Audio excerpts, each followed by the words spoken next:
안녕하십니까? 언제나 소비자 편에서 방송하는 콘스탄트 김의 티스와 함께 돈 버는 아카데미. 이번 시간에는요, 돈 버는 보험이 되겠습니다. 2022년도 9월부터 건강보험료 피부양 자격이 강화됐는데요. 이 피부양 자격 박탈을 피할 수 있는 방법은 무엇이 있을까요? 이번 달부터는요, 만약에 국민연금을 매월 166만 6,670원 이상을 받는다. 연간 2천만 원을 초과해서 받는다면요. 당연히 건강보험 피부양 자격을 박탈당합니다. 박탈당함으로써 지역가입자로 전환해서 소득과 재산에 대해서 건강보험료를 추가적으로 납부하다 보니까 굉장히 부담스러웠죠. 그리고 국민연금뿐만 아니라 공적연금은 다 해당이 됩니다. 국민연금, 공무원연금, 군인연금, 사학연금, 별정 우체국연금도 포함이 되니까 주의하시기 바랍니다. 기존의 피부양자의 자격 중에서 소득 기준은요, 그 연소득 3,400만 원을 초과했을 때만 자격 박탈됐는데 2022년도 9월부터는 2천만 원을 초과하는 경우 자격 박탈이 됐다는 뜻입니다. 자, 건강보험 피부양 자격 기준은 이렇습니다. 사업소득이 없어야 됩니다. 사업자 등록을 안 한 경우에는 500만 원 이하, 한 경우에는 소득이 0원 이하가 되어야 됩니다. 그 다음에 합산소득은요, 2천만 원 이하가 되어야 되고요. 그리고 재산 과표는요 3억 6천만 원 이하이고 혹시라도 3억 6천만 원을 넘겼을 때는요 9억 원까지는 연소득이 1천만 원 이하가 되어야 되는데 이 부분은 좀 바뀌었습니다. 그래서 재산 과표는요 5억 4천만 원 이하이고 5억 4천만 원에서 9억 원까지인 경우에는 연소득이 1천만 원 이하일 때는 피부양 자격을 유지할 수가 있습니다. 이때 합산소득 기준을 알아보도록 하겠습니다. 이자 및 배당소득은요, 비과세 소득은 제외하고 분리과세 소득은요, 1천만 원까지는 포함시키지 않지만 1천만 원을 초과하는 경우에는요, 해당 금액을 포함시킵니다. 사업소득은요, 수익금액에서 필요용비를 빼고 근로소득은 비과세 소득은 제외하지만 근로소득공제를 차감하기 전에 총급여를 포함시킵니다. 그 다음에 연금소득은요, 연금소득공제 차감 전 총연금 수령액을 포함시키다 보니까 굉장히 불합리합니다. 기타 소득은요, 총 수익 금액에서 필요경비를 빼주고 분리과세 대상 소득은 제외시키는데 여기서 중요한 것이 연금소득인데요. 국민연금 등 공적연금은요, 2001년도까지 소득공제를 받지 않았습니다. 따라서 2001년도분까지의 연금액은 과세 대상 소득에서 제외돼야 되는데 포함시키는 무리수를 강행했습니다. 그 이유는 그동안 문재인 케어 등으로 건보 재정이 최악의 악화 상태를 걷고 있었기 때문이었습니다.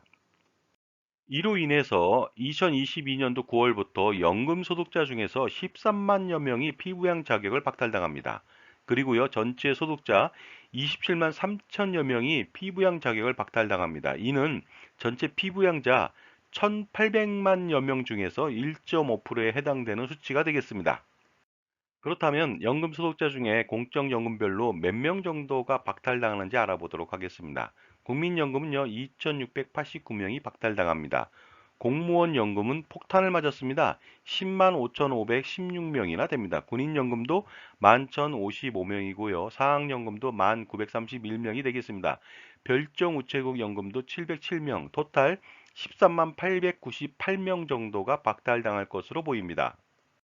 이러한 그 피부양 자격 강화 조치로 영향이 좀 있죠. 국민연금도. 혹시라도 국민연금을 조기 수령하는 사람들이 많아질 수도 있습니다. 그 다음에 국민연금을 연기해서 받는 사람들은 또 없어질 수도 있겠죠. 하지만 기본적으로 국민연금은 조기 수령하거나 연기 수령하면 어떻습니까? 손해가 나니까 조심하실 필요는 있습니다. 또한 이러한 피부양 자격 조건 강화 조치는요, 국민연금 가입 강화에 찬물을 끼얹었습니다.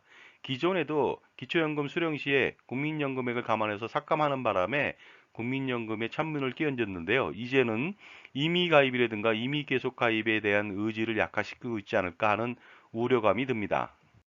자, 지금까지 제 정보가 만족스러우셨다면요, 구독과 좋아요 부탁드리겠습니다. 계속하겠습니다. 감사합니다. 그렇다면 피부양 자격과 관련돼서 해결책이나 개선책은 없을까요? 있습니다. 당연히 연금소득만 있는 노령 인구에 대한 배려가 필요합니다. 그러한 노령 인구에 대해서는요, 기존의 소득 기준 3,400만 원을 그대로 유지하거나 아니면 국민연금도 비과세 이자 소득 배제와 마찬가지로 2001년도까지 발생한 국민연금에 대해서는요, 비과세처럼 소득에 대해서 배제시켜야 된다고 생각을 하고 있습니다.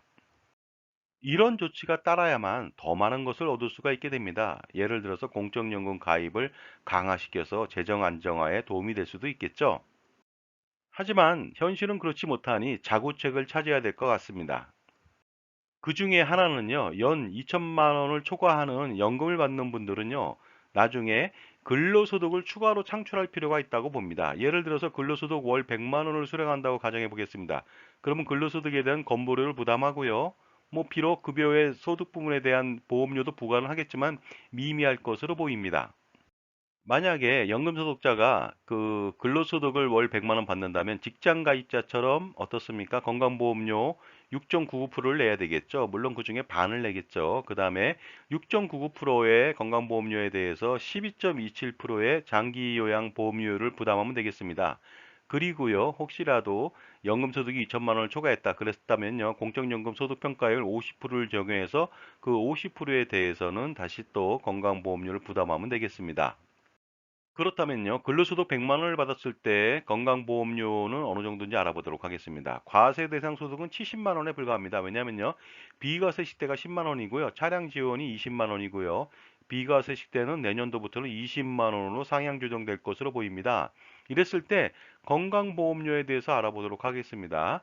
그 70만 원에 대해서 6.99% 하면요. 24,460원이 되겠습니다. 왜냐하면 50%만 내거든요.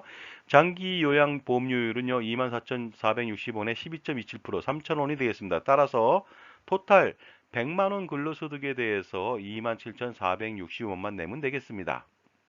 그리고 급여외 소득 2천만 원 초과분에 대해서는 50%만 반영하다 보니까 건강보험료 부담은 거의 없고요. 그리고 월 100만 원 받아봤자 연금액에 대해서 국민연금에 대해서 삭감하지는 않습니다. 그렇기 때문에 어떻습니까? 이 방법은 굉장히 좋은 방법이 되겠고요. 더 좋은 방법은 당연히 연금 소득자에 대한 배려안이 나올 필요가 있다고 봅니다. 자, 지금까지 건강보험료 피부양 자격 박탈에 따른 해결 방안을 좀 알아봤습니다. 감사합니다.